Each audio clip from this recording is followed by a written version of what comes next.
নমস্কার বন্ধুরা, শর্মিলাস kitchen and মোড়ে আপনাদের সবাইকে স্বাগত। আজকে উচ্ছের ঝালের একটি রেসিপি আমি আপনাদের সামনে তুলে ধরছি। উচ্ছের ঝাল করবার জন্য প্রথমে উচ্ছেগুলোকে আমি গোল গোল করে মিডিয়াম সাইজে কেটে নিয়েছি। তারপর সেগুলোকে আমি ভালো করে ধুয়ে তার মধ্যে নুন আর হলুদ মাখিয়ে নিয়েছি। এবার একটি মিক্সিতে আমি নিয়ে নিয়েছি সাদা সর্ষে, কালো সর্ষে এবং সাদা তিল। এই সমস্ত কিছু আমি ভালো করে মিক্সিতে বেটে নিয়েছি।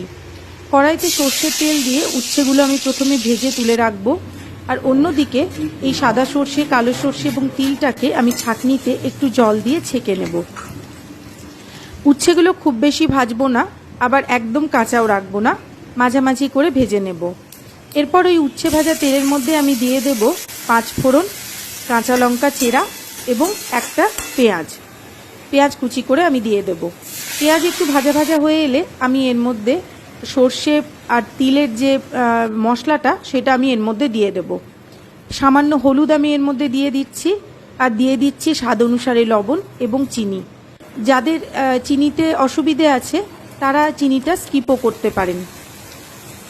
গ্রেভিটা একটু ঘন হয়ে গেলে তৈরি হয়ে যাচ্ছে উচ্ছের ঝাল। বাড়িতে অবশ্যই একবার ট্রাই করবেন।